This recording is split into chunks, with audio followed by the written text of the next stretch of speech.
Hey everyone, this is Misery Loves Company, like extremely sleep deprived. Maybe this is the end of the free world, who fucking knows edition. Um, Misery Loves Company is a weekly reading series hosted by miserytourism.com, where we have, I think what I always say is outsider and transgressive authors come and read their work. Since, like I said, I am running on not a great amount of sleep. And have like 6 tabs in the open refreshing to watch the election results. I'm going to keep this kind of intro short. The first reader up for today is Josh. And I know you're with us, Josh, but you're going to be reading, I think, some poems that we originally published, right? That were originally Yeah. published in Misery Tourism, and maybe a few of your own after that. Yeah, I've had good luck actually with stuff I've read here has ended up getting picked up afterwards. So I'm going to try and continue the streak. But yeah, the first three are things that were published in Misery Tourism in September. Um, so I'll start. The first one, Countdown. Watching an old broadcast of the Challenger shuttle tragedy, astronaut parents were in the stands on January 28th, 1986 at Cape Canaveral when astronaut children ceased to exist. The craft explodes way above the spectators, but they wouldn't have known it then with the naked eye. You can only tell in the YouTube footage. Childhood whimsy. My fears now are so mundane. Diabetes, glaucoma, maybe a stroke that leaves me paralyzed, drooling. I look at my finger and wonder, is that gout? But in childhood, the deaths we imagined, kidnappings, railroad tragedies that result in amputations, electrocutions from hydro boxes that leave your fingers all melted together and shit, and even tumors seem kind of romantic. Namaste, motherfuckers. Yeah, my body is a temple. It's decaying and full of bullshit notions. My body is a temple. There's no practical reason for it to exist. My body's a temple. It's pretty empty and searching for meaning. My body's a temple. People visit it out of a sense of obligation. My body's a temple. It's a host of little deaths and disappointments. My body's a temple. Even I don't believe in it. My body's a temple. It hasn't been cleaned up in a while. My body's a temple. It's taking donations. And I wanted to actually, before, I meant to do this at the beginning, but because I'm just going to read two more things that are now unpublished. But shout out to Mike Andrelzik. I rehearsed his name, whose poetry book I think came out today, actually, Gateway 2000 and Other Poems. Highly recommended. It's one of the only poetry books, like I have not all the way through it yet, but I can tell that I'm going to be rereading, which is really rare for me. Oh, that's awesome. I think Rudy can correct me if I'm wrong, but I think we've published Mike before, haven't we? I think, you know what, that actually seems, I mean, it seems like you guys would have, and he has some glowing endorsements by Giacomo and Cavan. And I will say, you know, there's a guy here, Mike Top. Everybody else, their blurb says, you know, Giacomo Pope, author of Chainsaw Poems and Other Poems. Mike Top, no books out. So I want to know why I wasn't asked to blurb. I don't have a book out, but it seems like it's fair game. So, you know, but, you know, that's for me and Mike to work out. He sometimes responds to my DMs. Sometimes he doesn't. We play online chess together. So anyways, I just wanted to promote that because I sincerely believe it's a great and important book. Yeah, definitely. That's sweet. I didn't even know he had a book out. Yeah, it's on Ghost City. It's on Ghost City Press, and obviously their stuff is always like super high quality, nice like object too. So I'll just finish off by one poem that's going to come out in Back Patio Press later this month, and then one as yet published flash fiction. So this is the poem. Michael Crichton. I want to write the Jurassic Park of great American novels, but I'm worried that might actually just be Jurassic Park. And then this is Wing and Jug Night Forever. It's a flash fiction. It's December and you're wearing your parka inside the office until the HVAC guy figures out what's wrong. You're shivering, but you can't tell if it's because the heating is broken or you haven't had a drink yet today. The HVAC guy is talking to his HVAC friend / coworker / apprentice, and you wish he'd just hurry up and finish the job. He says something about how crazy Toronto was in the 80s. Wild, he says. He's recalling this one time when he was at the Wheat Chief, the city's oldest bar. It dates back to 1849 and is still there today on the southwest corner of King and Bathurst, not far from where you work. It was wing and jug night, he says, and all of a sudden, a darn roach falls right in my beer. Well, he didn't mind that because the waitress let him drink for free. But later, the HVAC guy, who perhaps wasn't yet an HVAC guy, put a plate full of bones on the floor and banged the wall. A whole curtain of roaches come down, he says. You don't really get the thing with the bones, but whatever. The HVAC guy has remembered this night for like 30 years, longer than you've been alive. And it's clear he'll remember it for the rest of his life. Wing and jug night forever. And it makes you think, you've been reading about computer memory because after finally managing to track down online porn that was shot in the hotel opposite your office, you accidentally deleted the file and then discovered that the link had been taken down too. You wondered if you could recover the file somehow and learned via online forums that you might be able to, until other newer files overwrite it at least. So now, still shivering at your desk, you consider whether it might be better for human memory to function like the trash bin on your desktop computer. You could discard memories, but they'd remain undetected for a certain period of time, unable to harm you, yet not quite gone. For a while, you'd be able to recover the things that you'd initially trashed. But you probably wouldn't, you think. You just let the new memories overwrite the old. You consider what you'd erase from the past week. The Tinder date on Monday, the hangover on Tuesday, the hangover on Wednesday, the hangover on Thursday, the hangover on Friday, the hangover on Saturday, wing and jug night. And that concludes my contribution to the evening. I really loved that last one. I mean, obviously, I loved the first three because we published them, but I really did love the last one. I like that kind of like reflection on memory in like the modern information age. The detail of trying to find the porno that was shot in the hotel room that happens to be adjacent to your office or your home or whatever, like that's so fascinating because it like it speaks to something really honest about the way we use the internet, right? Like that kind of weird like search for something that looks or feels authentic and real, even though you know, like on the one hand, like that you're operating in a totally virtual space, and on the other hand, that like everything there is real anyway, right? Like I don't know, it's something like incredible about like the fact that you know where the hotel where the porno was shot makes it more effective as a porno somehow, even though all of these things are shot in some hotel room somewhere with real people. I don't know. It's great. It was fantastic. Thanks. If you like that, that's actually a sequel to Expat Press is publishing another flash that this one references. I'm planning on getting these published in different journals and then being able to link back. So when this one hopefully gets published, that little part will be hyperlinked to the expat story, which actually is the origin story of the porn that was shot, which actually did happen in real life. And I have tried to find, and it's hard. I've been trying for years but That's a really cool idea though. I love that idea of like creating like a virtual community of journals through like interconnected pieces. That would be, I'd love to see a lot of I'd love to see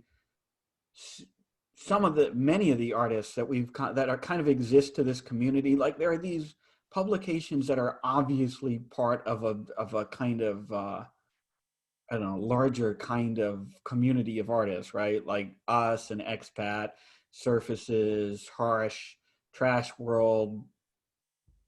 I don't want to say Terror House. I don't want to not say Terror House, right? That's the kind of liminal space Terror House always exists in. Is it like with us or is it, yeah? But anyway, like, yeah, I really love the idea of having pieces that are published in different journals and that are connected to each other, because it kind of helps build that sense that maybe like each of these little publications is part of something much larger. Anyway, thank you, Josh, and thank you for giving me an excuse to ramble. Thanks for having me. Yeah, thanks so much. Looking forward to the rest. Next up is Allie. Are you with us, Allie? Yes, I am with us. Hi. Awesome. So you're an unpublished piece, right? Yes, thanks for giving me a little spot too. Yeah, absolutely. So I'm going to put the link to this piece in the chat. But since it's unpublished, I won't put it on Twitter just so that when it does find a home somewhere, they're not like, well, has this appeared anywhere else, you know? Okay, thank you. Yep. Just waiting for the toilet to stop flushing. Okay. This is called Even Before Success, Pussy Was Number One. Can you guys hear me okay? I've never really read on Zoom before. Does this sound okay? Yeah, you're totally clear. Yeah, you sound good. Okay.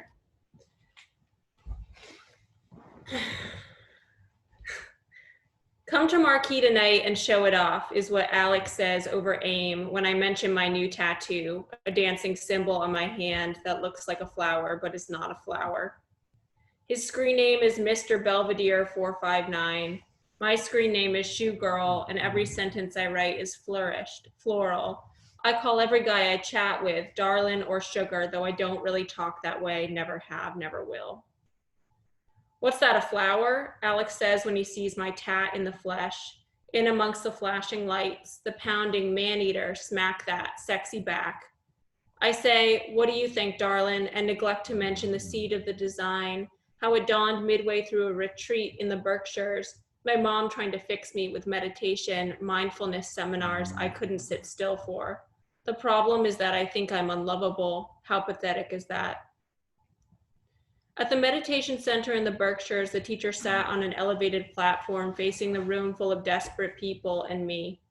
She said cryptic things like, who would you be if you surrendered the story you've created about the person you've become? There was a giant Om symbol on the wall behind her, and I stared at it, antsy for powder. It would make a good tattoo, I thought, and came home to New York early to get it.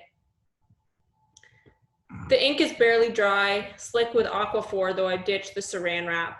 I am, of course, at Marquee, numb-gummed and dancing at Alex's table, holding up my hand to everyone I meet. What's that, a flower? They all ask. I've never even chanted Om before. Sort of, I start to respond. I don't have a better answer, and I'm well suited to petals and nectar, dressed in pink sugar. During the day, I work at Intermix, but tonight my dress is a $10 halter top from Joyce Leslie. Polyester, pulled down to cover my butt, a plastic crystal pin where the neckline ends, somewhere around my belly button. I head for the bathroom with a baggie Alex passes me in his palm. When his skin touches mine, I give him a nasty look. We both know he's not sweet. Even before success, pussy was number one, he will one day tell Billboard. My problem is that I think I'm unlovable. You have this vision in your head of an abandoned, unwanted child, my mother has told me recently in a long voicemail she left because I never pick up her calls. But that's not who you are, not really. Then she said she's not giving up and sent me to the Berkshires, cut rate rehab. On the way to the Marquee bathroom, someone grabs my ass, but I don't see who and who cares. I get grabbed a lot at clubs, all the girls do. I take it as a compliment. Other times when I'm thirsty for attention, I'll wander into Game Workshop on 8th Street where nerdy guys play Magic the Gathering. I like to sit with them, let them explain cards to me, spells, artifacts, creatures, while they try to hide their boners. I leave abruptly with the first hint of boredom and take with me all the hope in the room. Every girl in the bathroom is coked up, chewing gum, and no one puts money in the attendance jar.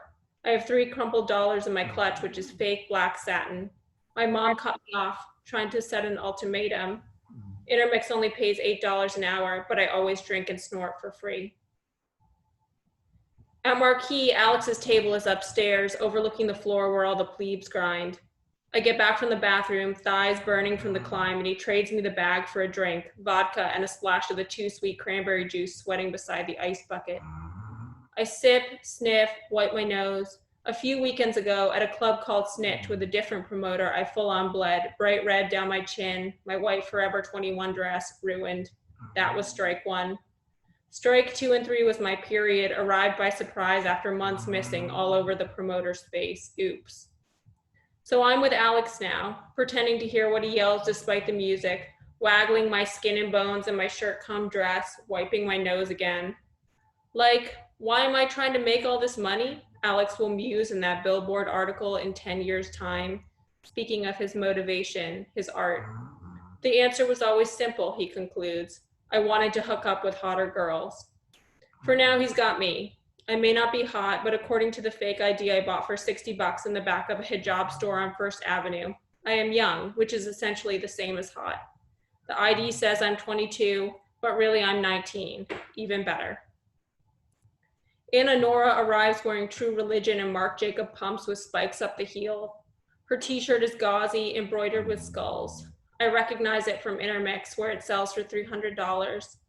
Skulls are clutch lately. It's all about bones, but she has big tits, which are not on trend the way my skinny is. I'm so gaunt, guys ask if I'm a model. My head looks like a bauble. I think this gets me away with cheap halter tops and Steve Madden shoes. Does it? I'll never know. Anna Nora grabs my hand. What's that, a flower? She says.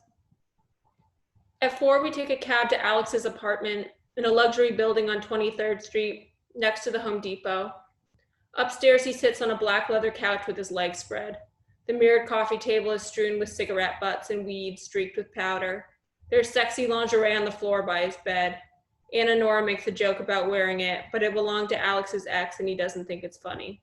Nor do I, because his ex Facebook messaged me last week and called me a slut. Ha.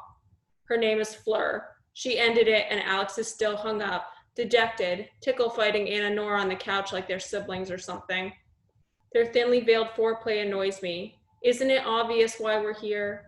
The first time I came over, he asked me what assumptions I had about him, now that I knew how well he lived. The answer was none. I wasn't surprised by his wealth or the tattoo on his ribcage bearing his dead dad's name. They were entwined, I assumed. Even before success, pussy was number one. Alex takes off his shirt. He takes off Anna Nora's. I sit back with a baggie and bump, trying to look cool, but my tattoo is itching. Morning, and Anna Nora is raccoon-eyed and snoring. Alex is passed out also, one leg out from under the comforter, dead dad tattoo half covered by his greasy sheets. In the bathroom, I rub his cinnamon toothpaste over my gums like it's powder. There's spit stains on the mirror. I hold my hand up for the glass, examine the ink there. It's red around the edges, raised and puffy. It never heals right. 12 years later, and it's still fuzzy, front and center where my hand holds the steering wheel.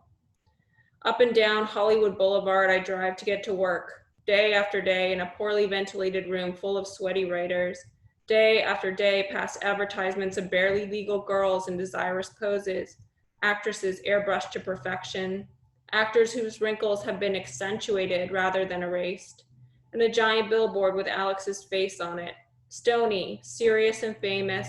He blooms from the blue background, smoke and skyline. What's that, a flower? He's a DJ now, one half of a duo responsible for songs played billions of times all over the world.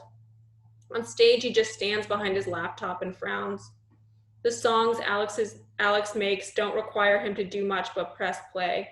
They include the breakout hit #selfie, making fun of the vapid, needy girls that attend the band's shows, and Closer, another song about stupid, unimpressive girls, pathetic girls, girls like I was once and possibly still am.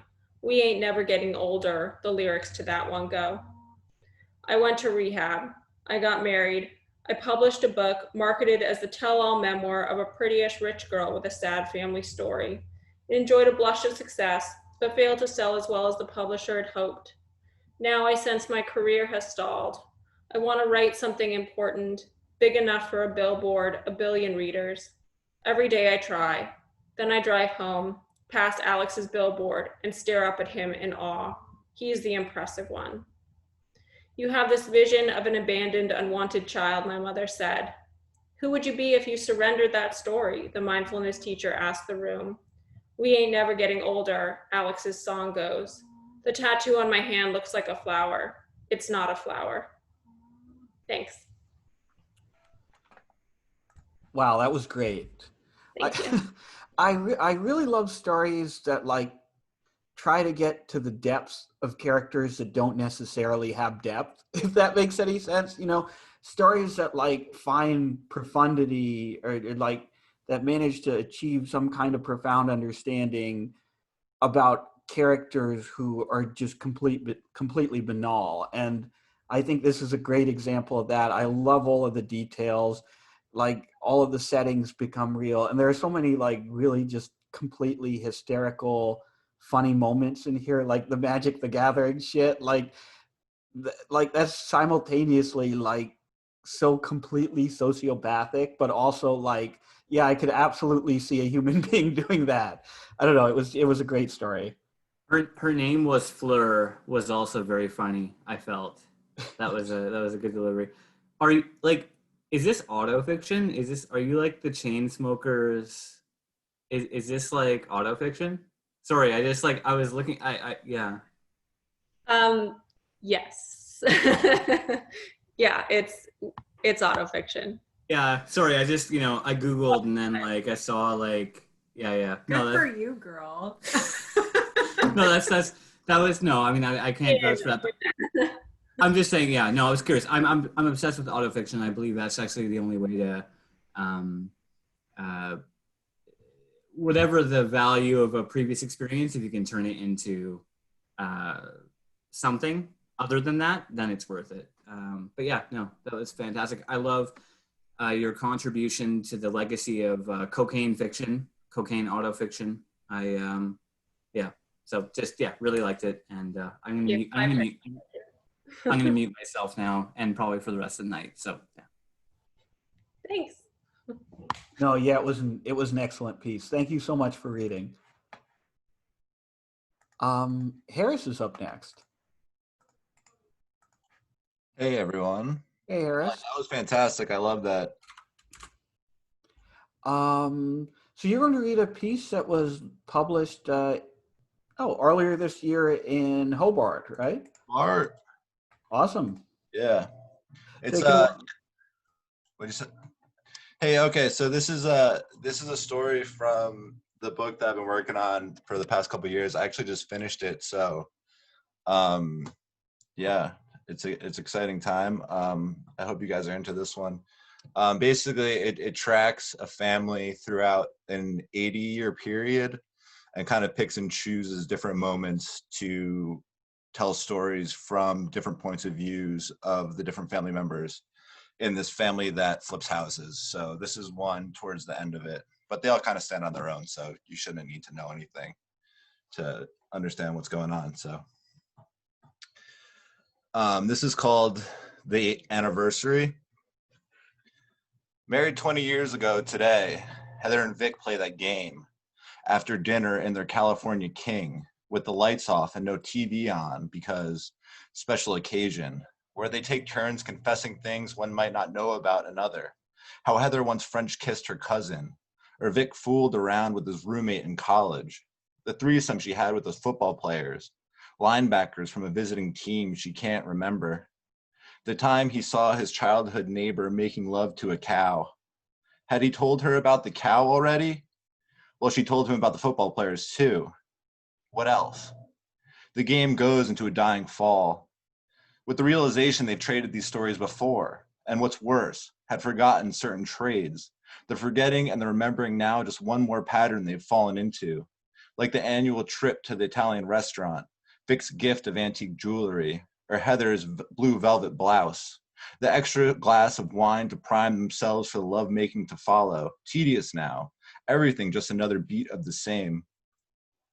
Not to mention, boy, does Vic need to urinate, his bladder full of celebratory wine, but he refuses to get up to relieve himself out of the fear that Heather will turn on the TV and return them to their usual routine, which, paradoxically, is all he really wants.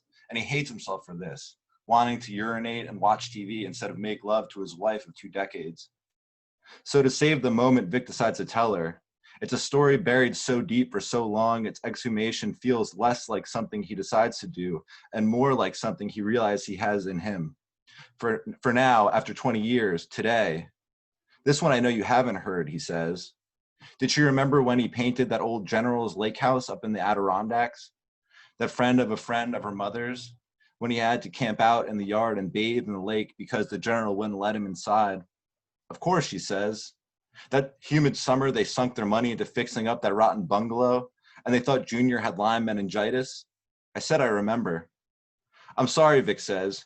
He just wanted to put the story inside its proper context. Without the proper context, she might misinterpret what he'd done, might not forgive him. Okay, what had he done? Most of that day, Vic spent touching up. Knocked on the general's front door around noon, expecting to be paid, but instead of the check, which the general made a point of writing out in front of him, was handed a punch list full of bitchery and tedium. The slightly jagged lines he'd cut, those hairline cracks uncaulked, lead paint chips in the unkempt gardens. So a couple hours later, after ticking off each item, he knocked again.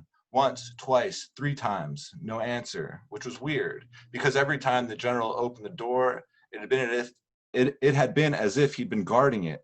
Cheap bastard, Vic thought, and tried the handle, which to his surprise creaked open onto the foyer from which the dark hallway branched. After making his presence known, he stepped into the house, walked down the hallway until giving way to a high-ceilinged living room flooded with dusk. Still, he remembers the way the woods burned through every window. Still, the way the general sat there in a bathrobe, his white hair appearing to burn too, as he watched TV with these enormous headphones cupping his ears. I'll finish, Vic said, stepping forward now into the general's line of sight, waving a hand and waiting to be noticed. He waved it faster, wilder. I'll finish, he said.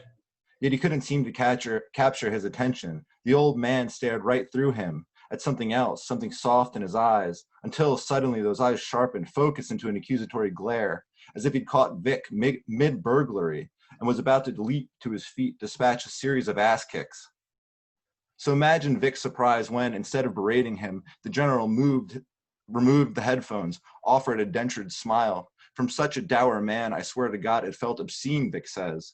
The way the blue TV played on his teeth, as the dust burned like neon in his white hair, the headphones whining in his lap, the mosquitoes the sound conjured, the ones that had plagued him all throughout that dreadful week.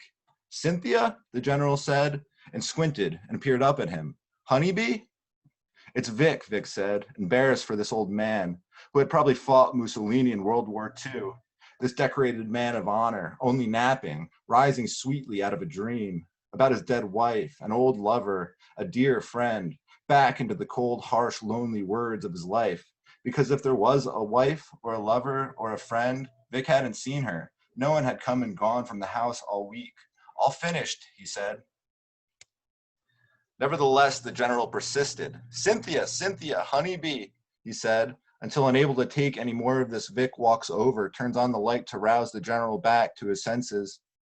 Cynthia, the general said again, but different now. Not so sleepy looking anymore in the light, but alarmingly awake. While his face remained peaceful, the rest of his body appeared rather taut, straining. Sweat purled on his bare chest and forehead, the cords raised in his neck as if attempting to lift the slack peacefulness of his still smiling face back into its usual scowl. Pudding cup. Now it became obvious to Vic that something had happened to the old man, was happening to him, inside him, something dire, and Vic rushed to the landline, a rotary phone fixed to the wall. He turned the dial to 9, to 1, and it's here Vic wants Heather to remember their financial hardships at the time, their fledgling real estate business, his renovations on the bungalow, Junior, their fragile little boy, how he'd been bitten by the tick and couldn't put his chin to his chest, the infection ratcheting up his spine, the real possibility of losing everything. This, he wants her to remember, all of this, when, instead of turning the rotary dial one last time, he placed the phone back on the wall. Could Heather remember how it was? Did she understand the whys? She doesn't say one way or another. Her expression remains hard to read in the dark. Well, anyway, Vic continues, the general eyes had closed. But behind the wrinkled shells, they continued rolling. So he shook him. Wake up, he said, and shook him again, hard. I'm going to help you, but I need you to pay me first. Now the general's breath rasped in, out. Please, Vic said, still shaking him, a dying man, shaking him and pleading with him, until suddenly a floorboard creaked, tore his gaze up after the sound, half expecting to discover the old general's wife, Cynthia, to find her standing there in her robe in the dying light, trembling, afraid for her life, accusing him of killing the man, attempting to burglarize their home. Cynthia, he called into the house. No response. And when he looked back, the general had stilled, found peace, his eyes no longer moving, the headphones whining in his dead lap. The first thing Vic remembers doing was shutting off all the lights, powering off the TV whose light danced on the general's face, enlivening it. Despite the few neighbors, on the chance they caught him as he stalked about the house, as dusk turned the night. The drawers first, then the cabinets, then the drawers again. There was nothing but bills and silverware, and he moved through the kitchen closet, the coffee table, shaking out the few magazines neatly stacked there. Those options exhausted, he moved to the general himself. He had no other choice, remember? Their predicament back then. The check, he'd thought, must be inside his pocket. The general had soiled himself. He still remembers the way the odor wafted up, sweet and fetid. The empty pockets, the invisible mosquitoes that buzzed around his neck, removing his hand to slap them, then cursing softly and looking around the dark house. Cynthia, Vic said aloud, again. No, of course, Vic didn't want to go upstairs. Didn't even intend to, really, until then suddenly he was, tiptoeing up the stairs looking for that check. Or, okay, he'll admit it, maybe something else now, of equal value, to bring home for them, for his family, jewelry perhaps, antiques, bond certificates, he didn't know what, just that they needed the money. Remember? As he continued upward, he certainly did, moving carefully up the steps so as not to release any of the noise they held down the bare hallways, toward the bedrooms, to see what he could find. Okay, fine, steal, he says. Are you happy? Steal, from a dead man. Did Heather even want to know what he'd found? Did she even want to know why he'd kept this from her for so long? He looks at her, trying to read her expression from across the California king. A smile?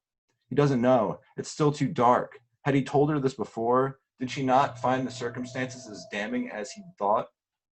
In this way, her movement toward him make no sense either, disorient him. Accompanied by a slight jingle from the bracelet he'd given her as an anniversary present, she reaches for him, touches his face, finds his mouth, the same as always, yet alien with passion. Her body rending differently also, through the dark, her blue blouse coming off, being thrown off the bed, her body on his, hot, made different with fervor. Someone else. Heather? Honeybee, she says, nibbling an earlobe. Pudding cup, she says, shoving her index finger into his mouth. Afterward, Vic rolls off of her, maybe embarrassed but also satisfied, happy to have revived something and separating themselves enough to come together again, re-spark that initial spark through this morbid story, and he stumbles off toward the bathroom, over their cast-aside clothes and shoes. How long might this feeling last? His fingers dust the walls, and bang, he stubs his toe on the TV stand. He curses softly, a motherfucker, on account of the pain, but also at the realization. What other stories were left? In the dark, he trips again, curses louder now as he continues toward the darker rectangle of the bathroom's door, too afraid to ask Heather to turn on the TV or bedside lamp, the condition he might find his marriage in once the room went bright. That was tense as fuck. I love the way that piece escalates. Like, it builds and builds and builds, and then where it ended up, like when that like movement happens or when that twist happens, I was like, wait, what? But it makes like such perfect like psychological sense in retrospect, that like here he thinks he's confessing this sort of deep dark secret, and like it makes her see something in him that she hadn't seen in him in like in years. It was just a fantastic story, just incredibly well structured, and I really love that sense of building tension throughout, especially given where it eventually ends up. Oh, hey, thanks a lot. Yeah, and thank you for reading. And sorry, I got a little disoriented here looking at my list of who was up. Brandon, you're up next. Oh, you with us? I'm with us. Great. All How do you feel? I know this piece isn't published. How do you feel about me putting it on Twitter? Yes or no? Yeah, absolutely. Okay, cool. It's just a little outside of the normal for me, so hopefully you guys like it. You always hear people talk about how things could change forever in a single moment, but you never fully appreciate it until it happens to you. I know I've spent enough time thinking about how different my life would be if I hadn't met your eyes while crossing that street this time last year. Your face shadowed by the big red umbrella keeping the driving rain away from your dark hair. My headphones blaring a certain Guns N' Roses song on repeat for the past hour because I just love a cliche. But even as those piano and string notes began to build, I think I may have been more enthralled by you than by the music that had become one and the same with my heartbeat. I must have been, or you wouldn't have had to rush out and grab me by the collar to pull me out of the path of that bus that had run the red light. I'll never forget the way that we laughed. Nervous beyond all measure, hearts racing from the adrenaline, but unbelievably grateful. I was grateful for being alive. I always assumed you were just grateful that you didn't have to see a total stranger splattered across the pavement and ground into the asphalt by 22 tons of steel, give or take a few passengers. I have to assume it was the adrenaline that allowed me to ask if I could buy you a coffee. Either that or just wanting to show how thankful I was that you had saved me. I was never so happy to see a Starbucks that was only 2 doors down from where we had stood. I remember walking beside you underneath that umbrella as the rain cascaded around us, the faint glow from the white streetlights creating a rosy mist at the umbrella's edge, and I knew that I was the luckiest man on earth. It was awkward and shaky, but hell, I just escaped death, and so I think you gave me a bit of leeway on my social graces. You must have, because you agreed to go for Italian the following weekend. And I never had the heart to tell you that I only suggested Italian because the Spaghetti Incident was one of my favorite albums. You know, I'll never get over how you looked in the light of the full moon about a week and a half later, right after we left that vintage movie theater either. I don't know how you managed to talk me into watching Ghost, but I don't regret it. As cheesy as that iconic scene with the pottery wheel is, it set the right tone for us, I suppose. I remember how we had to wait for our Uber, huddled together in the crisp November air to keep warm because you didn't want to bring your jacket, and I had given you my thin overcoat already. God, you were beautiful with that pale shine from the street lamp reflecting off those blue eyes of yours.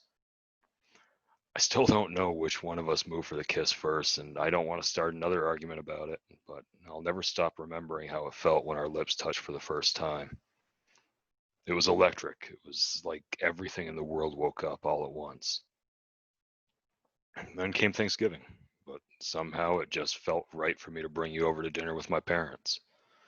Between being thankful for you saving my life and how close we'd already gotten in 3 weeks' time, it just felt right, you know?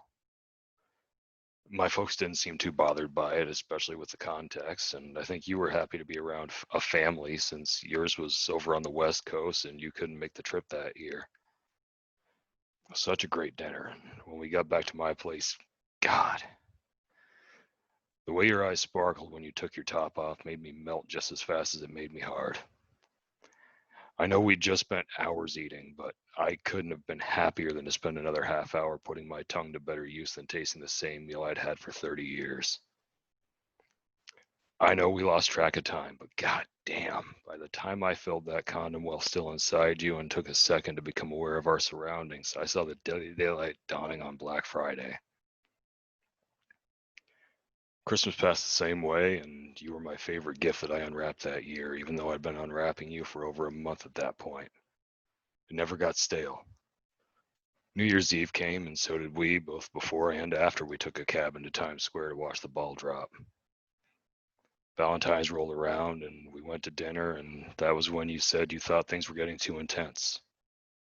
I guess I made it too intense after that, because what started as we need to take a break turned into maybe we should see other people. Way too fast. I can't tell you how many times I beat myself up over that, or how many sleepless nights there were, or how many bottles of whiskey I tried to drown my sorrows in. I never thought I'd get past it. Hell, I even slashed my wrist St. Patrick's Day weekend after I saw you at our old favorite bar with some other guy. Thank God my roommates came home when they did, or I'd have bled out like I intended. Then April came, and just when I thought it was about to go by without an event, I ran into you again in that same Starbucks where it all started, with the same venti latte in your hand that I remember buying you the night you saved my life. We talked, and much to my surprise, you had noticed that I was itching at my wrists where the scars still ached a bit, even though they had long healed. I didn't want to make you feel guilty, so I blamed it on a childhood friend dying of cancer. A friend that didn't exist, mind you, and God, that makes me sound like an awful person, but at the time, I really didn't think I'd ever see you again, let alone wind up here now. I already know all that, you tell me, with a gentle nudge of your elbow. I point out that we're standing under the same street lamp at the intersection where you saved my life a year ago today. God, it feels wonderful here. But at the same time, there's almost a numbness just knowing what we've been through to get here. I ask you, what if I never said that? Would you have ever spoken to me again if you knew that I tried to kill myself because of the thought of you with someone else was too much for me to bear? And you shook your head sadly. Probably not, but what if we hadn't broken up in the first place? Would we be where we are now? I smile wanly, knowing inside that if we hadn't split when we did, we probably would have had a much worse argument, and the butterfly effect could have left me dead, you in therapy, and my parents mourning the loss of their only son. Yeah, you've got a point there. What if we hadn't rushed into things like meeting my parents? I know that was a lot of pressure. I don't think that was the problem, you say in the most reassuring tone I've ever heard. Even as the sky began to let the rainfall commence, a torrential downpour forming in mere seconds from an otherwise calm but humid afternoon. Your parents are great, and would have been lonely on the holidays without you all. I don't know how awful this past year would have been without you, including the bad times. I'm just so thankful for it all working out in the end. I mean, what if I hadn't been able to pull you out of the way of that bus? I smiled, and my voice caught in my throat as I fumbled with the engagement ring that I had tucked into my pocket, trying to build the confidence to finally ask you to marry me. You know that part of November Rain where Slash's solo really starts to build toward the crescendo? That was what it felt like as I blinked and my vision blurred. It wasn't a ring in my hand. It's my keychain. I blinked again and my eyes came back into focus. But I wasn't looking into your eyes, standing shoulder to shoulder under a streetlight. No, I was staring up from the pavement 30 yards away. It wasn't my voice catching in my throat either. That was just a cruel illusion of my body struggling for air after the bus had impacted me at top speed, pulverizing my rib cage and sending shards of shattered bone into my lungs. The numbness wasn't about what we had gone through together, leaving me with an otherworldly calm. It was because my spinal cord had been severed in the span of the distance I was dragged by the bus after impact. No matter how beautiful those blue eyes that I could barely see are, doesn't change a thing. You never saved me, after all. But I wish I could have told you the light that flashed before my eyes before they closed forever. End. God damn. Ambrose Bierce would be proud, I think. Yeah, no, that was great. That was great. Yeah, I really liked the twist on the end there. That whole last paragraph was very, very interesting. Thank you. Also, I liked the Axl Rose, the Guns N' Roses. That was something that I know you told me about this earlier, but that I didn't expect it to kind of be used that way when you told me about the story. But overall, pretty awesome.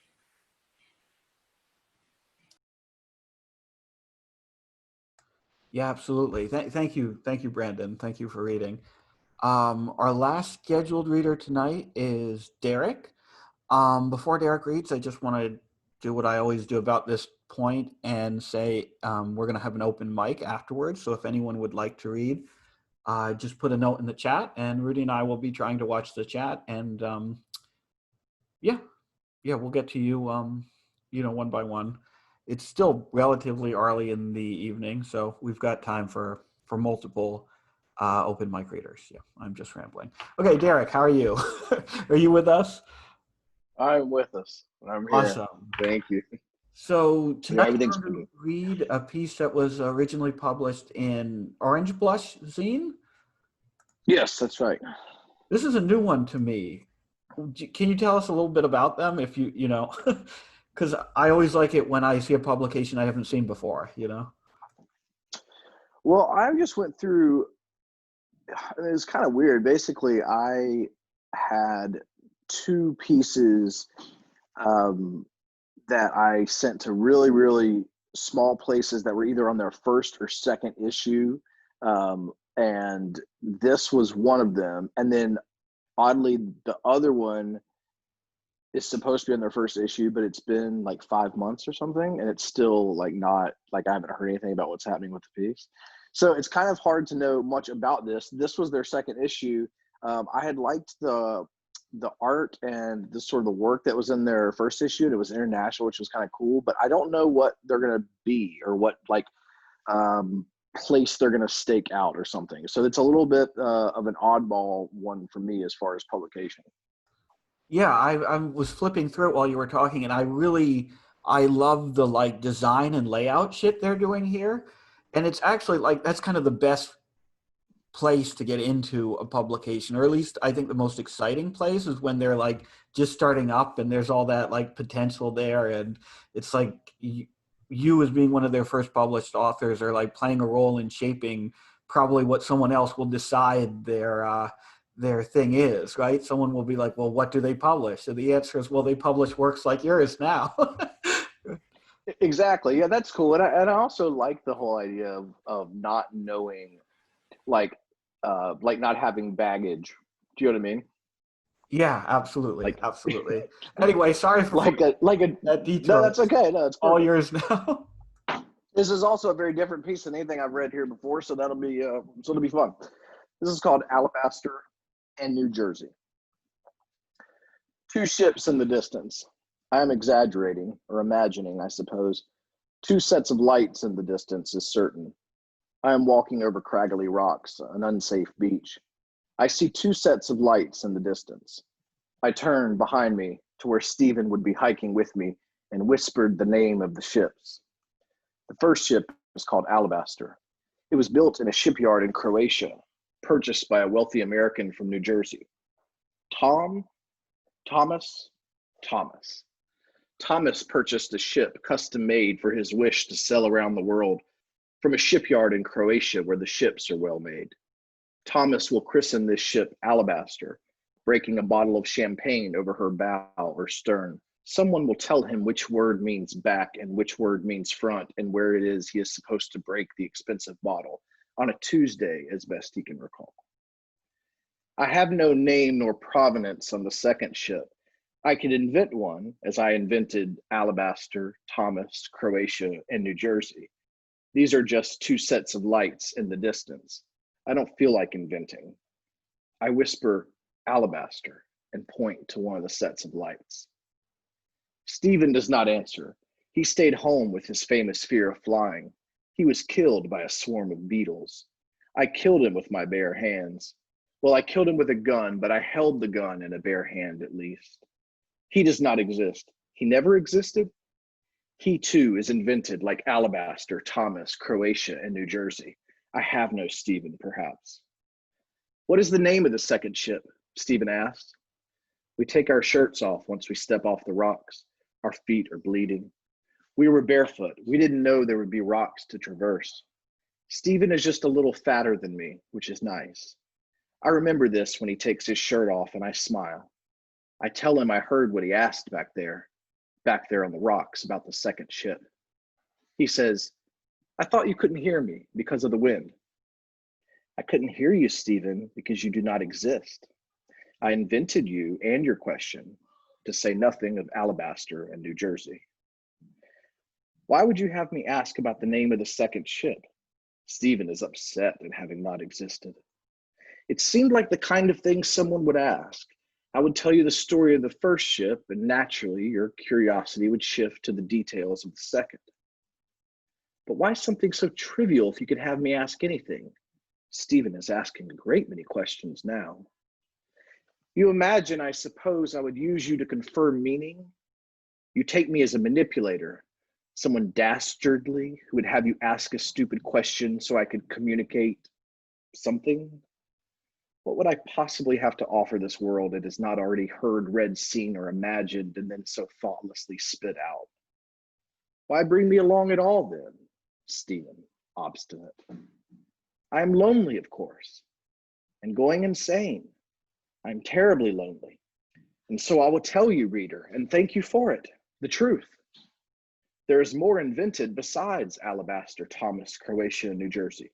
Stephen, you know, the rocks were not rocks, but sand. The sand was not sand, but wood. The beach was not a beach, but a room. The room had hardwood floors. My feet are fine. There was no sea. There was the memory of the sea, but that too is now past. There was a room with hardwood floors and no sea. There were two little lights, a red light that stays blinking even after the television has been turned off, and a white light that stays blinking to assure me that carbon dioxide levels are where they are supposed to be. It has been terribly lonely in this room now for a great many days, my reader. My reader, won't you come, sit with me and have a tea?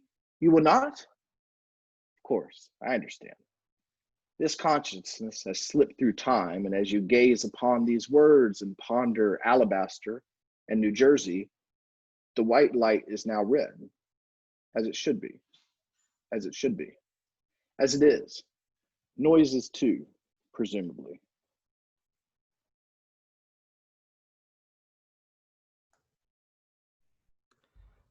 That was awesome. You know, I've said this before, but you're really remarkably skilled at writing unreliable narrators.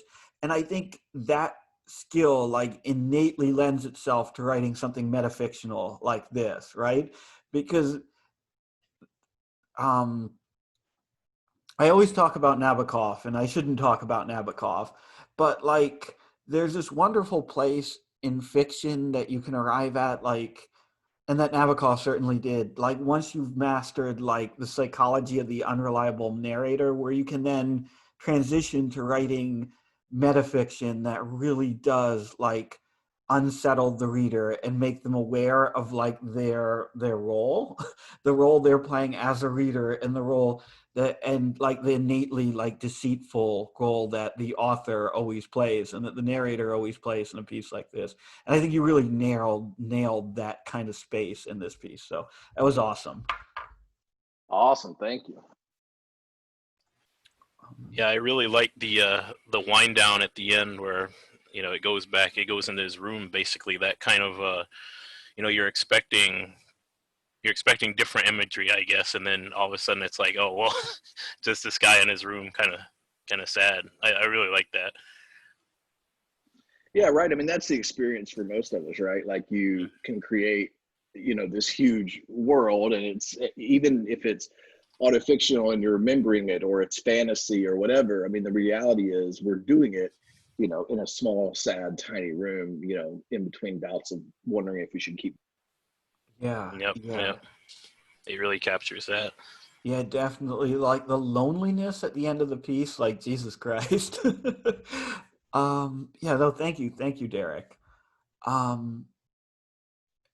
Rudy, I didn't see anyone offer to read during the open mic. Do we have anyone who'd like to read? I'll read a piece. Oh, cool. Yeah, John. Yeah. Okay. It's kind of long. It's like 2,000 words. I'm gonna post it right now. It was posted on the University of Kentucky Literary Journal a while ago. I guess about a year ago. And I wrote it right after my mom killed herself. And so when it got posted on the journal, like nobody reads this journal. And I felt fucking crushed that like nobody read it. So it's kind of nice to, I don't know, give it a new life by reading it today. Okay. So it's called Assisted Living. Early in the day, I moved my mom to a new assisted living, but now it was night and I was walking with a friend of mine on a beer run.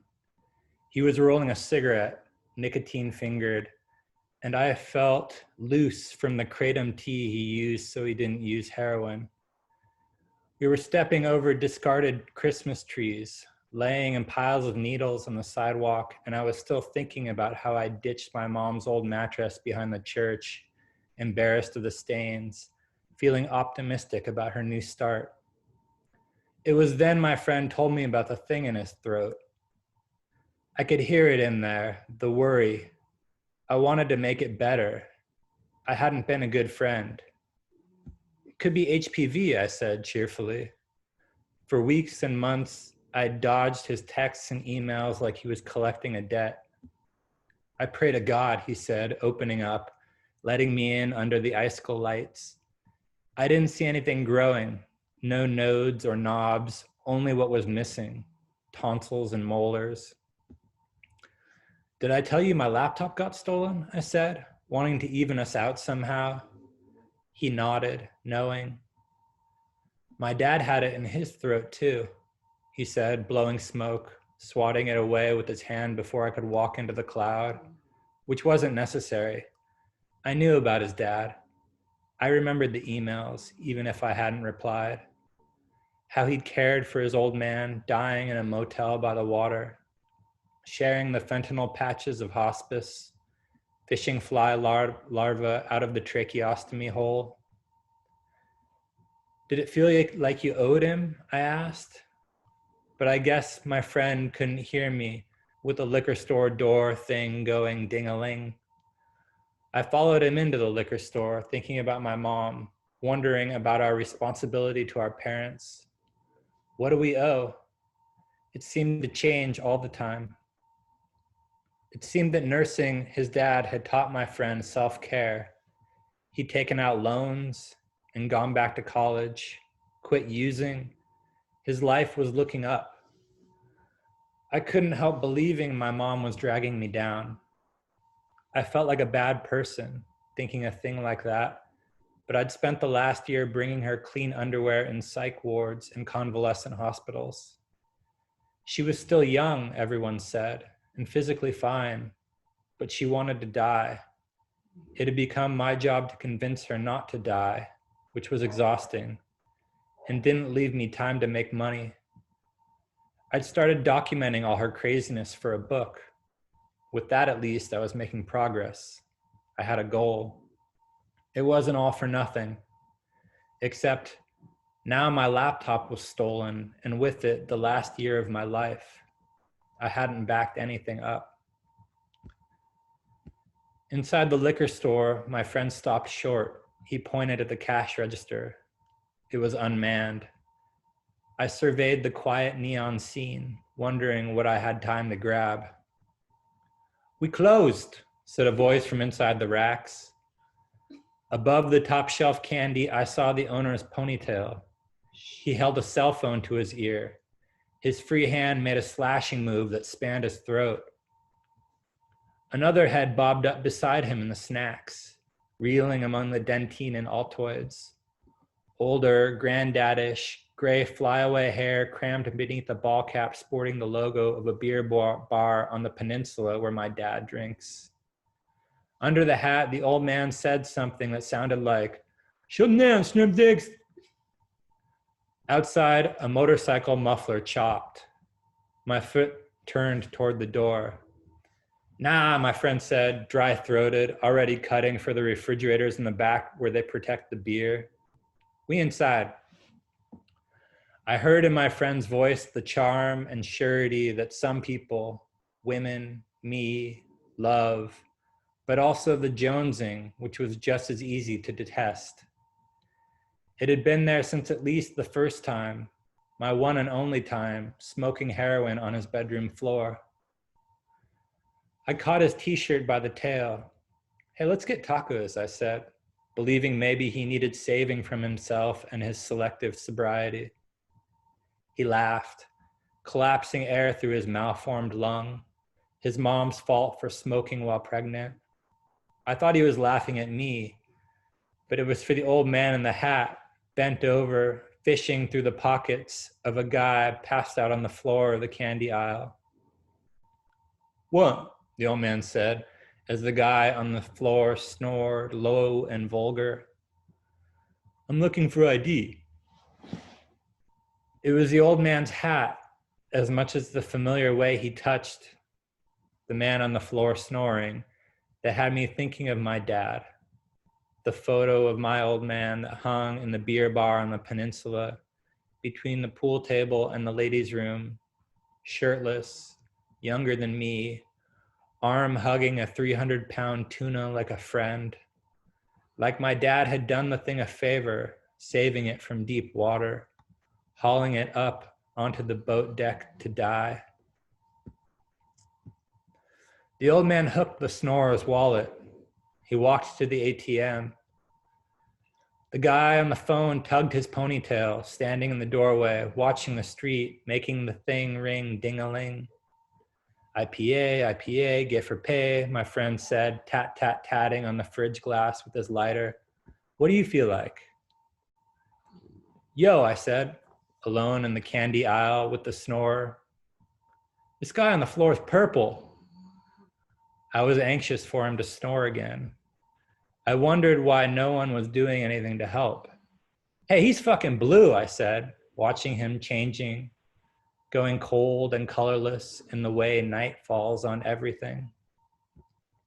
Called an ambulance 15 minutes ago, the old man said, punching random numbers into the ATM money machine. Finally, longingly, the man on the floor snored, sucking. He was starving for air and slowly detaching from life's huge tit. Sorry, the policewoman had said, standing in my bathroom, staring at the sill of the window smeared with the fingerprints of the person who'd ripped off my laptop. Chances are it's already in some junkie's arm. On the floor of the liquor store, on my knees, I held the snorer's hand. Below the bruised mess in his elbow crease, I searched for a pulse. I found it faint and retreating. A year of my life was on that laptop, stolen by a junkie like this guy. I wanted to stand up and walk away.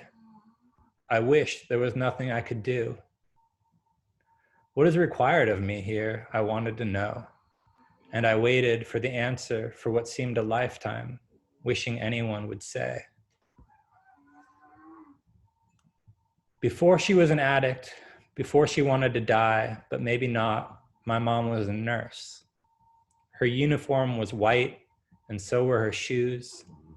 She worked on the 6th floor in ICU, caring for people with incurable diseases. My parents never married. My dad lived with his girlfriends or in his office.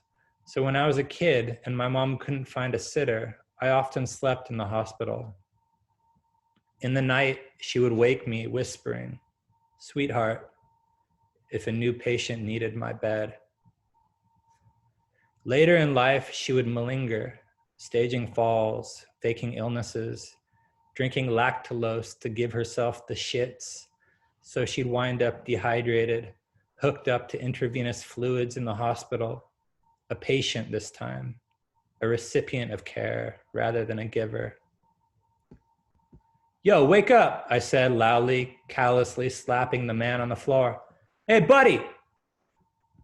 I don't think you want to touch him, my friend said, hovering in the candy aisle, holding a 12-pack, ready to go anywhere else. You know, lawsuits. My friend and his contradictions never stopped being amazing. Always first in the car to buckle his seatbelt, always first to key bump a baggie of detergent someone said was crank. You there, buddy? I yelled, rolling Buddy onto his side to open his airway. You're gonna get bit, my friend said, watching me push a finger through Buddy's lips, past fucked up teeth, depressing the pornographic tongue clogging his throat. It was half-assed CPR, but I wasn't ready for the intimacy of giving Buddy rescue breaths, on the chance that during mouth-to-mouth he'd vomit inside me. I unzipped Buddy's jeans. Give me ice, I said to my friend, because I'd recently read the book Cherry. I waited with Buddy, imagining his shock when he woke to a 5-pound bag of ice cushioning his testicles. My friend returned with a small cup from the soda fountain. It's not enough, I said, even as I dumped the ice into Buddy's boxer shorts. Put it in his ass, right? My friend said with the confidence of life experience. What? Down at the cup's bottom, a few cubes clung to the rim. Really, hardly any. I didn't want the responsibility of touching them. Beside Buddy, I felt small. It was the same way each time I passed the photo of my father with his trophy tuna. Small in the face of what was required to kill something so large. The wet spots spread in Buddy's crotch as I performed chest compressions. Down and down and down. I beat on Buddy like I could push back heaven as it came over his face. And then the sirens were coming up the street and the liquor store strobed with color. And I could feel the paramedics tapping me on the shoulder as if waking me. And I stumbled away knowing Buddy was in better hands, but not sure I was done. They were still working on Buddy with the resuscitator while my friend paid for the beer. Hey, can we get a free ice cream? He asked at the checkout. You know, for saving that guy. The clerk with the ponytail thought it over. What flavor? He scooped out Rocky Road. He gestured at me.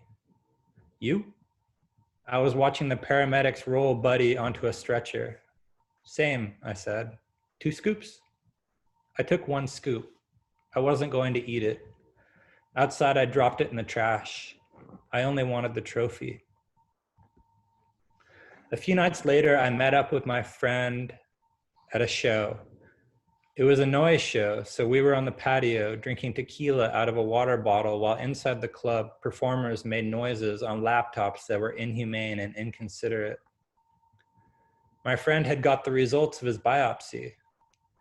The mass was precancerous, which was good. They would cut it out of his throat. He was happy. I was happy.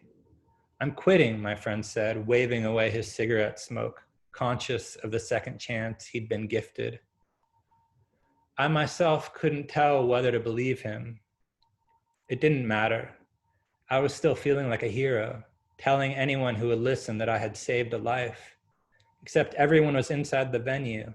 There was no one around, just me and my friend. We got to talking about old bandmates, sharing stories we'd heard hearsay, about our drummer who'd broken his elbow high, falling off a fire escape and got born again, the guitar player who had his colon resected and was always almost homeless, but still posted soy food photos of his wellness journey. The other guitar player, the one who only played power chords, how he'd got stopped one night by the police with his OD'd girlfriend dead in the trunk. Why hadn't he been locked up longer?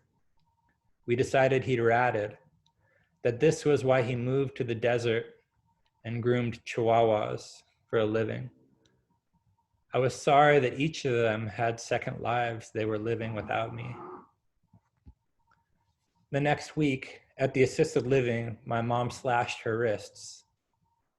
The nurse coming off the graveyard shift caught her, bleeding, but my mom hid her veins. The nurse didn't know where all the blood in the toilet had come from. Don't worry, sweetheart, the nurse said, panicking. Don't worry, I'm going to get help.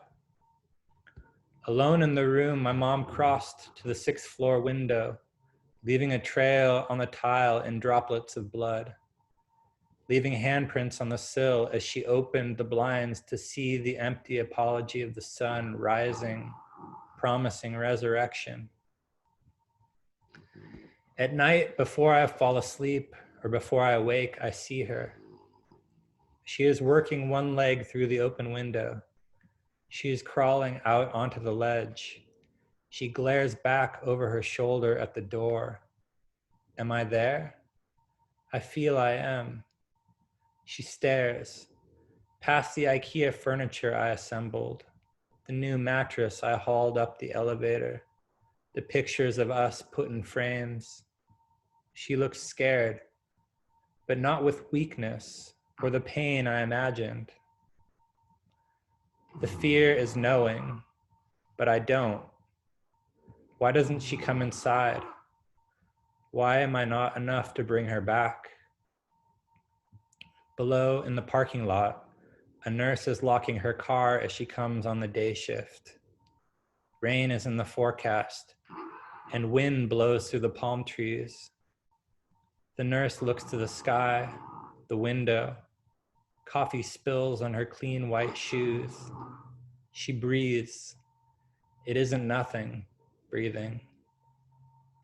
Thanks. Wow.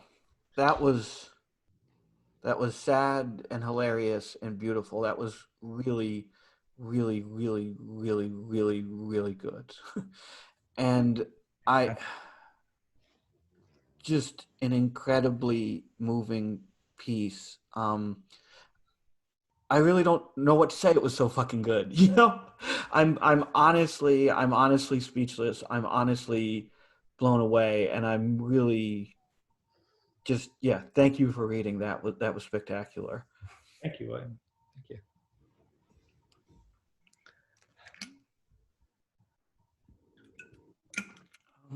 you. Was there anyone else who wanted to read?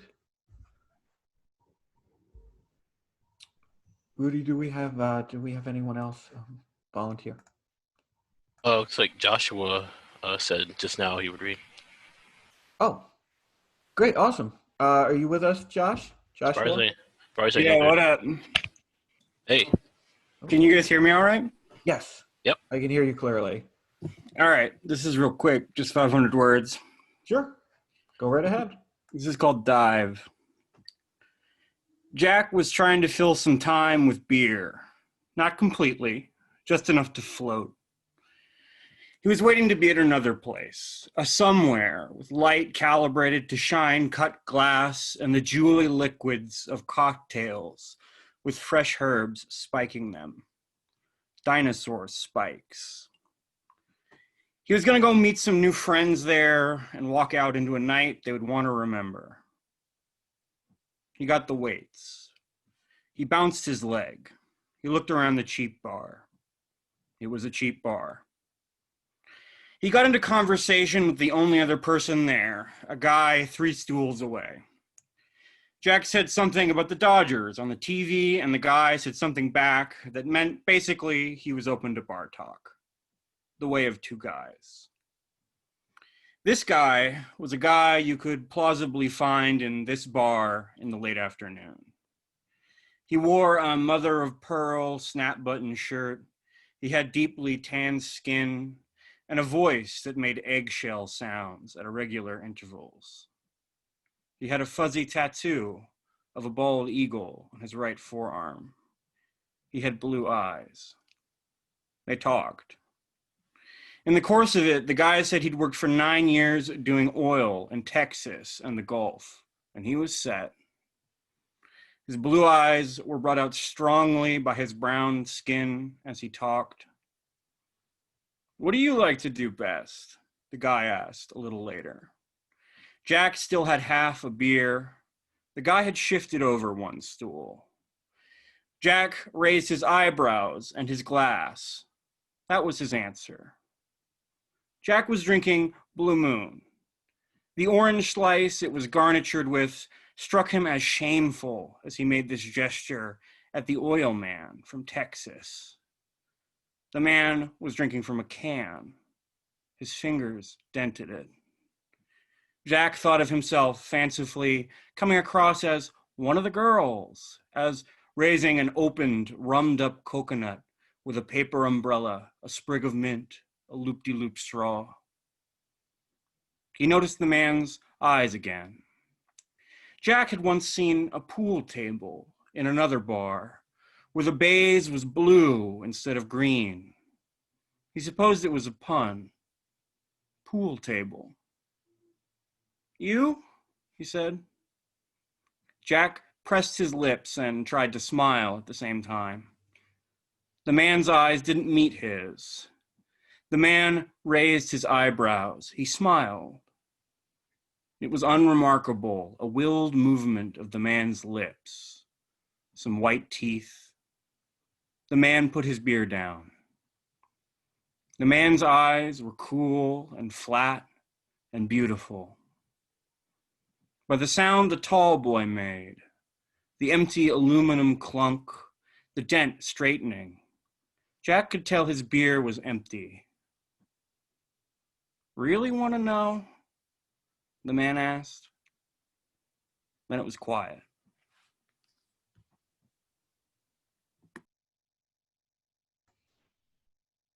That was great. I really loved like the very precise, restrained way that was written. it just like really effective at evoking emotion and like a sense of place with like in a very like concise way, right? Like you get so much there out of so little, and that's really really remarkable, you know. But yeah, thank you very much for reading, Josh. um Rudy, do we have anyone else in the anyone Uh, else? no, I don't see anybody in the queue, but Oh, jump in. does anyone want to read?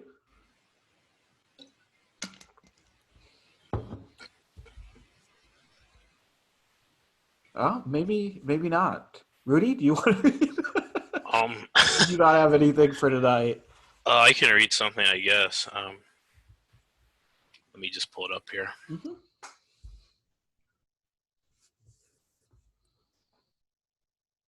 Don't want to put you on the spot there, but we do still have some time. So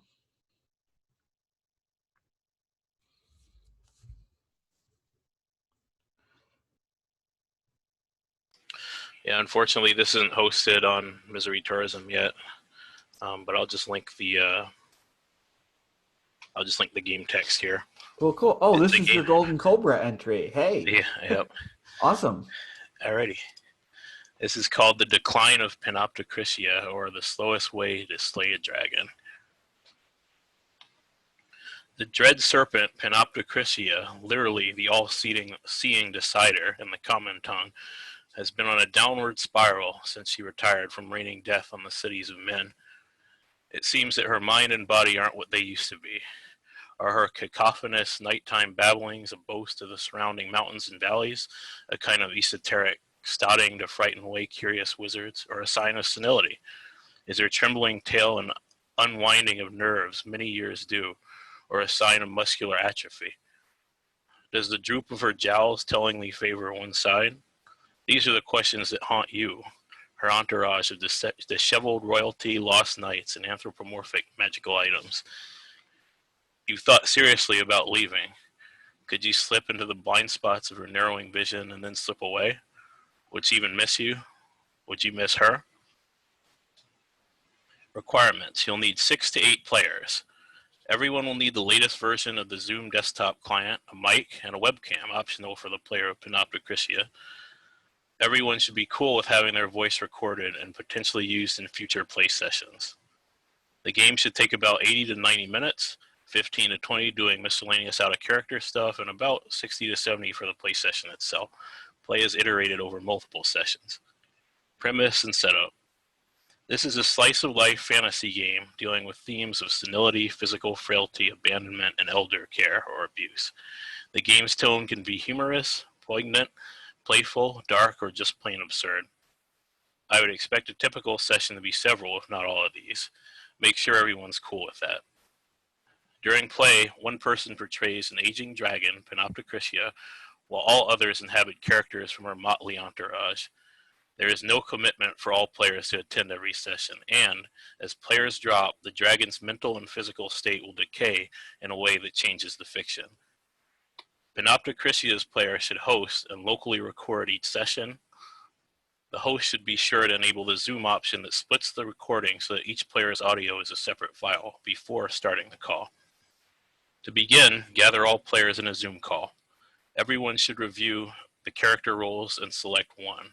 After this, proceed to the scenes and framing section and start playing out the session.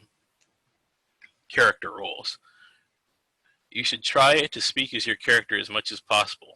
So instead of saying, my character is dusting off the table, say, this table's dirty as fuck, I'm going to clean up a bit. Expressive gesturing and simple props are encouraged but not required. Unique character, Panopticrysia, Eldritch Dragon of Legend. You are a fading old dragon. Your decadence has left you incredibly dependent on various arcane treasures and members of your dubiously willing makeshift family, who you're actually quite fond of. Wand of Echoes.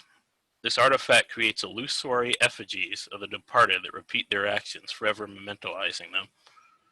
During each play session, you can play any departed player's audio back by opening the recorded file and sharing your sound. Start the playback at the beginning of the session and let its cringy ambiance haunt the game. Talk to the echoes. Make others talk to them. React to any out-of-character commentary as if it's the character talking. Optionally, load the recording files into free soundboard software, something like Blurp, Peel, or XP Soundboard for desktop use. Cut them up into words or phrases. When you play, share the program's audio and use the soundboard to become a nostalgia DJ. Create a sad puppet show. Craft an idealized living memory of the person. Forget it's just a memory. Annihilation. It's your party. When you leave, the game and your life is over. Unique character, the Wand of Continuity, magical artifact. You are a time-bending, sentient magic wand bound to the dragon's essence. Your ability to keep the chronoverse intact is important, and you know it. Be high and mighty. Look down your nose. Handle at other player characters. Tense as fuck. Twice each scene, you may change the tense of a statement that a non-dragon player just made, altering time itself as a result. I wash my hands for dinner could become I'm washing my hands for dinner, which might relocate their character to the kitchen sink, or I'm going to wash my hands for dinner, which would return their hands to the dirty state they were in before they washed them. When you want to do this, say, you mean chronomancy. You and Panopticrysia jointly choose the order of scenes each session.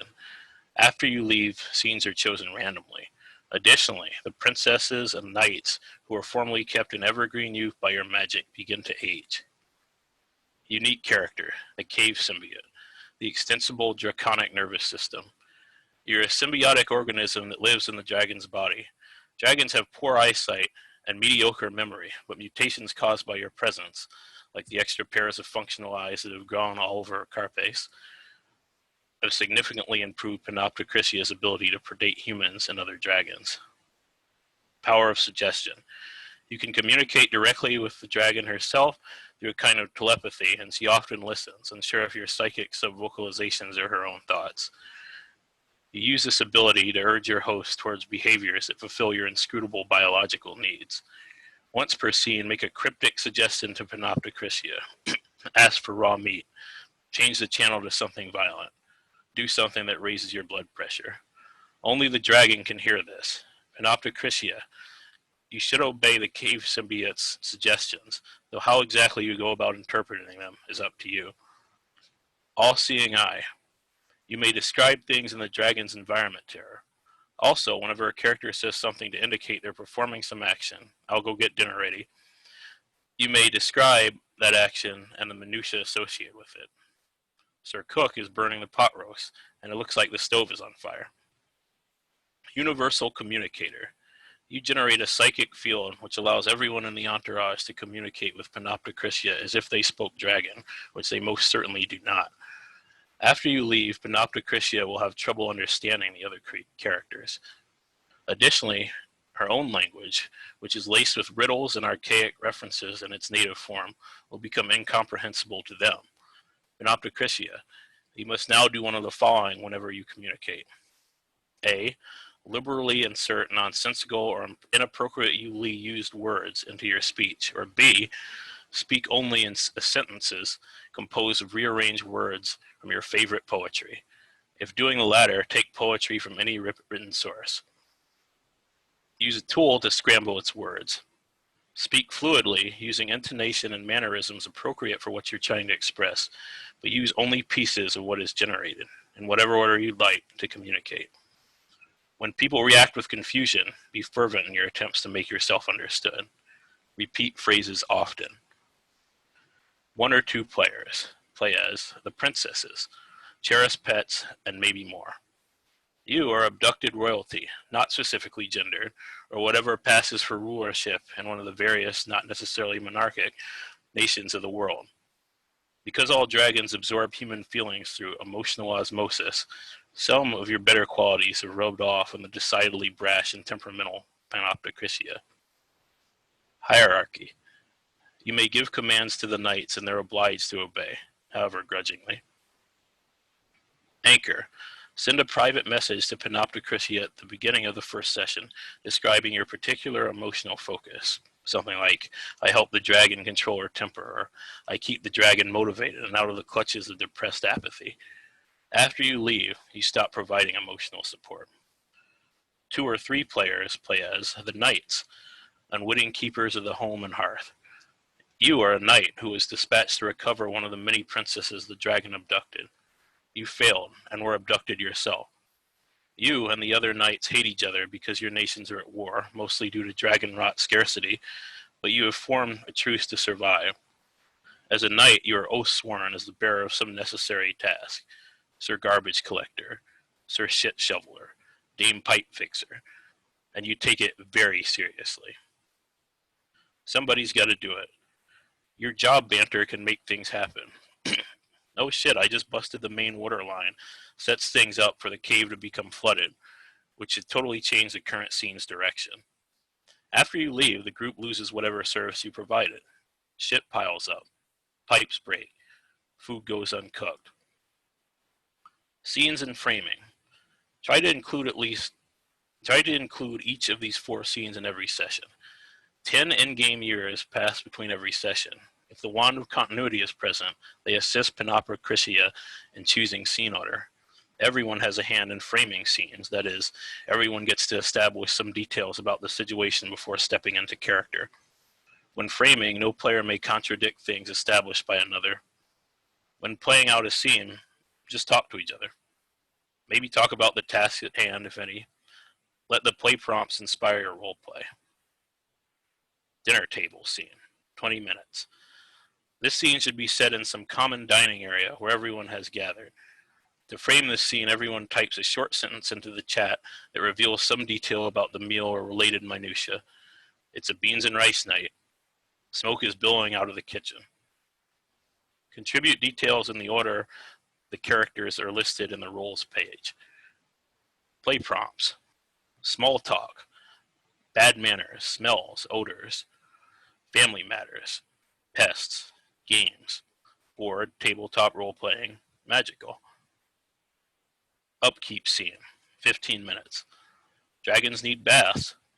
To frame this scene, Panopta Chryssia starts things off by suggesting some preferably humiliating tasks that the other characters must perform for her. Everyone else adds juicy details. As her faculties leave her, these scenes should become more and more focused around daily self-care tasks. Washing, helping her eat an afternoon meal, having forced conversations to try to keep her mind sharp. Play prompts. Hygiene, motor skills, loss of control, hard conversations, repetition, road action. Recreational time scene, 15 minutes. It's time to unwind, and everybody is going to watch what Panopta Chryssia wants to watch. Panopta Chryssia, share your screen and pull up YouTube. Watch the screen. Comment. Talk amongst each other. Throw popcorn. No real framing is necessary. Dream world scene, 15 to 20 minutes. Panopta Chryssia is asleep and dreaming. All the other characters appear in her dreams. This is a chance to play your characters in a wildly different capacity, since the dream isn't real. To frame this scene, everyone types a short sentence into chat that adds a detail to the dream world, such as, we're all in a courthouse. We're sitting down to dinner. Contribute details in the order the characters are listed on the roles page, skipping over Panopta Chryssia. She gets no input. Play prompts, fear, fantasy, metamorphosis, the future, elsewheres, funny voices, memories. Note, after the wand of continuity has left, scenes are randomly selected by the non-dragon players. Roll a 4-sided dice. Repeating scene types is fine and expected. Without continuity, time runs together. But you still play out 4 total scenes per session. The players must select the scene type randomly, and they must also keep the selected scene type secret from the dragon's player. Ask Panopta Chryssia's player to go grab a snack or turn off their headset until you're finished. Non-dragon players are totally responsible for scene framing henceforth. This facilitates confusing situations like Panopta Chryssia not being able to tell if she's dreaming or awake. The death spiral. A worm is nothing without her entourage. Between games, or even during games if they so wish, players can leave unannounced. If a player decides to come back, reinstate them into their role, but keep any consequences that their departure has had on the game's narrative. If a princess who helps Panopticrytia deal with her anger issues leaves for a couple sessions, they might return to knights patching holes in the drywall. When the entire entourage has deserted you, Panopticrytia, do one more lonely session by yourself. Record it. Don't frame any scenes. Instead, just speak your thoughts in a stream of consciousness manner. Do you curse your companions for abandoning you? Maybe you can no longer speak. Maybe your lizard brain has been fully and completely addled by the loss of your friends or caretakers or whatever they were to you. If you have no words, record your sighs, grunts, groans, trills, or any noises you can muster. Record 10 minutes of you sobbing into the mic if that's what you want to do. Send the audio to your friends and discuss the game. Eventually, forget you played. That's it. God damn. I love this. I honestly think this is like one of the best games that you've ever made, just because there is so many ideas here and they all come together so perfectly. Like, you have totally unique mechanics. You use the zoom shit very well in a way that doesn't feel at all like I can imagine because like for the Golden Cobra, all of the games had to be designed to utilize Zoom, right? Yeah, or online or single player or something, something that you can do without other people in the room because of the pandemic. Right, they all had to be COVID-friendly LARPs, right? Right. And I can imagine a lot of people like integrating that aspect somewhat haphazardly, like coming up with the game first and then figuring out how to integrate the online stuff. But here, like, the Zoom mechanics are so integral to how the game is shaped and how it's played, and so effective. Like the shit where you like record sounds and play them back, like that's stuff that would be really hard to do in a real life, like person to person LARP in a gymnasium somewhere, but that like are so perfectly suited to like the dementia themes. I also really appreciate like the fucking meta commentary here on like a D&D group or a role-playing group disintegrating. Yeah. Actually, I'm not gonna lie, that's where I started off this. I mean, is our own group basically. It's like, oh, somebody leaves, well, the game's fucked. So I mean, and I think that's a big move for a lot of players, I think. And that's actually the dragon's name, Panopticrytia, is an anagram of participation, which is something that, participation as a game mechanic, it's the whole game, but at the same time, most games don't really address that. When somebody leaves or just says fuck it or whatever. Yeah, right. The game goes on or it stops, right? That's the thing. Yeah, no, that's like, yeah, and I think a lot of games are designed, if they're designed with like the possibility of player desertion in mind, it's usually like, well, everyone has different classes and, maybe, it's like, oh, they're gone. I guess their character died or something. And it's trivial. Like in this game, though, every player character has like an integral role to play. And I love how the game, like you were saying, like addresses that absence without stopping the game. No, it's really good. It's really good. Thanks. Did anyone else want to read? I'll read if you'll have me. I'm Yeah. Cool. Appreciate it. This is a piece I wrote recently, so I figured see how it goes. Unpublished. Yeah, cool. Take it away. I got a bunch of titles, but I don't know which one yet, so we'll just roll. So here it is. He has to pee. He's in the car. There's traffic and a red light and a green light and a red light again. No car moves. There's road construction. There's a protest. There's an accident and a pedestrian walking by slowly. There's a cop standing on the road with a whistle, winding his hand like a clock. He waits. He puts the car in park. He reaches under his seat in the passenger side where he finds a hat, a receipt, some stale Cheetos, and his ATM card he thought was lost. A horn blares and he puts the car in drive again. He has to pee some more. He pulls over after getting through the next light and puts 15 minutes in the parking meter. He walks into a mini mart, a pawn shop, and a pet store. He peeks his head into a mattress outlet and a coffee shop. They say no bathroom, not for the public, not allowed, customers only, out of order. He runs around the block into a back alley. He undoes his belt near a dumpster, but a man opens the screen door and yells, "No way, pal," with a pointed finger. He walks back to the street and past a trash can filled with empty bottles. He stops and looks them over. He thinks better of it and keeps walking. He's momentarily dizzy from the pressure and puts his hand on a light pole. He remembers Jim Carrey in Liar Liar standing in front of a judge asking for a recess because he has to go to the bathroom. Jim Carrey's character explains how bladder damage and incontinence can occur from holding it in. It must be true because Jim Carrey's character can't lie. He grabs a light pole and leans over to see his bladder expanding like a water balloon. It explodes and sends pigeons flying. The urine spills all over his intestines, running across the soft tissue and falling through the mucus-covered crevices of his insides. It clogs up the out and in rhythm of his lungs and gucks up the chugging beat of his heart. He tries not to be angry at his body, but thankful for life and such anatomy. He replaces the hatred of having to pee with love for the muscular pear-shaped sac, his bladder, sitting above his pelvic bone and continually receiving his filtered waste through the labor of 2 kidneys deep within the pitch-black darkness of his insides. He tries to believe in the bladder's strength and its ability to sustain and retain and hold back. He opens his eyes. A woman is pushing a shopping cart filled with cans, rattles by. "Lady," he asks, reaching out towards her, "where can I take a piss around here?" The woman looks up and opens her gappy mouth. "This land is your land," she says with a breath smelling of old bread. She asks for 24 cents and plucks a dime between lint and a gum wrapper from his outstretched hand after he rummages through his pockets. He walks back to his car slightly hunched over and thinks about going right there between the bumpers, over the asphalt and down the sewer drain like he's seen so many men do in the city. A bus blows by and startles him. He hears laughter, casual talk of people on the sidewalk nearby. There are families and friends and lovers and construction workers. He sees 2 stray cats run between the scissoring legs of the people. He watches them with envy and how they can pee anywhere. No one would care. Lucky cats. Cats outside or in all the apartments and homes. A concrete sidewalk to do its duty. A fresh litter box where they can always go.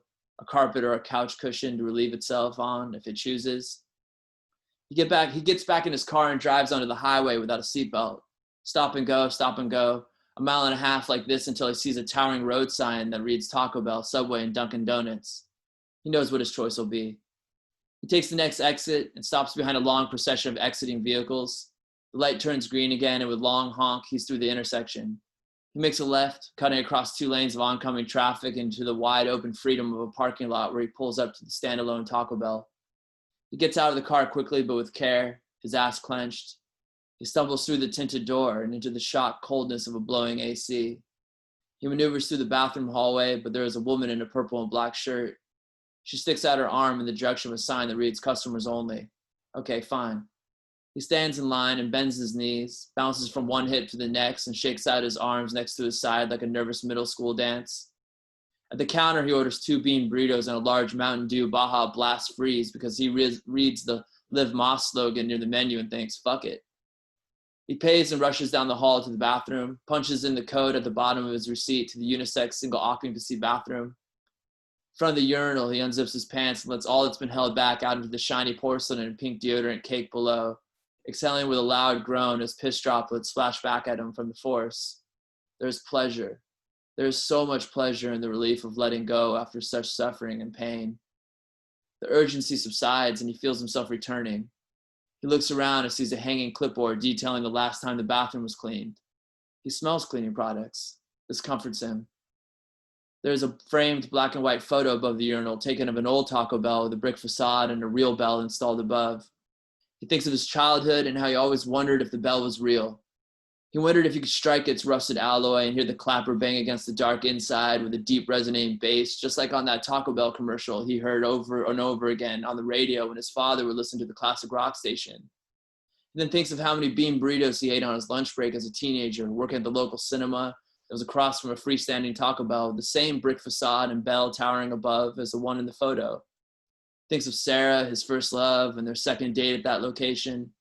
Thinks about how after they broke up and hadn't talked for years, they met again at a Taco Bell, like old times, and tried to make amends. The pleasure of his relief has ended. He no longer has to pee. He washes his hands at the sink with a sigh and a smile while looking into his brown eyes. Thinks about how he looks younger than his age suggests. Thinks about getting a facial and how he might text his ex later. On the mirror, someone has carved "fuck this place." With the key to his apartment, he etches an X over the "fuck" and carves out love above it. In the dining area, he slides into a booth with his tray of tune bean burritos, a large Mountain Dew Baja Blast Freeze, and six packets of Diablo sauce. He leans into the plastic cushion of the booth and looks outside. Small birds move in and out of a shrub. A dog jumps up and down in front of its owner holding a treat. He notes the blue sky and wraps his first burrito. Tastes better than they have in years. He decides to buy a third. Back into the counter, the woman says, "How about a free Doritos Loco taco?" But why, he thinks. The woman can read his mind. There was a stolen base at the baseball game today. He doesn't fully understand, but he nods and holds out his arms. The woman leans over and they embrace in a hug, laughing. Back at the booth, he washes down the food with the rest of his Mountain Dew Baja Blast Freeze and belches to himself politely with his mouth closed. Feels good. He then closes his eyes and waits. He waits and waits like this for his body to carry out the miracle all over again. He waits until he has to pee again. This time, it will be without worry. This time, it will be with the greatest of comfort and the greatest of convenience. And Wow, that was glorious. That was incredible. I love how you like, first of all, you totally captured that incredible, like like almost existential like dread and tension of knowing that you have to take a piss and not being able to take a piss. Like that, the horror of that is like captured so perfectly. But what I really loved is the way like you turned the experience of taking that delayed piss itself into this moment of like absolute like profound clarity and beauty, which is true. That's like that's what you experience. But I don't know. I love that piece. It was fantastic. thanks. Yeah, it's something I feel we've all experienced in some way or another. Yeah, there's not much like as weird as it sounds, like I don't think I've ever heard or read a story before that really seriously dealt with that experience, even though it's an experience that like every living human being has had. and yeah, no, I mean it's fantastic. It's great. Have you sent that out anywhere? Because it's like perfect for Taco Bell Quarterly, if you've heard of them. Oh, no, I haven't sent it anywhere, but I'll try to send it to him. Look them up. They're a lit mag that only publishes Taco Bell themed literature. I think they pay too. Shit, that's weird. It's like, okay, yeah. Now that you've said that, I think I actually have come across that, and now I don't know why I haven't sent it. But yeah, I should probably send it out. Check them out. I love that. the story. It was awesome, and Cool, I think you. that they would dig it. I don't know if they'll buy it or not, but they'll definitely like it. Cool. I'll definitely send it. Thank you. Yeah, I can't imagine a better home for it. Yeah, thank you so much for reading. Was there anyone else who wanted to read before we call it a night here? I will, Rudy, I don't know, did anyone else throw anything up in the chat? Anything. Sorry, you got trouble. I didn't see anything. Okay. You know what? It's about 10 o'clock now. So, and we had, actually this went longer than I was expecting, given that I woke up this morning, realized that I think Josh was the only one who had signed up, and I was like, oh shit, it's Friday. But no, that was great. Thank you everyone for reading. I think we'll call it a night there. I am going to keep, as always, I'll keep the Zoom meeting up after I stop recording and people can hang out or, you know, whatever. But yeah, I think that'll end the reading. If you're watching this on YouTube after the fact, I say this every time, but maybe you should check out one of our future readings. We do them every Friday, 8 p.m. Eastern, 5 p.m. Pacific. Go to miserytourism.com or go to check out our Twitter page at miserytourism for the link. Okay, thank you so much, everyone who read. Thank you, everyone who attended. These things are always so much fun, and I know I'm incoherent and sleep deprived.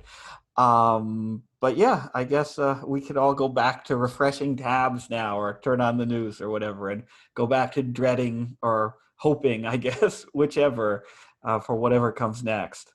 Okay, thanks, guys. Have a good night.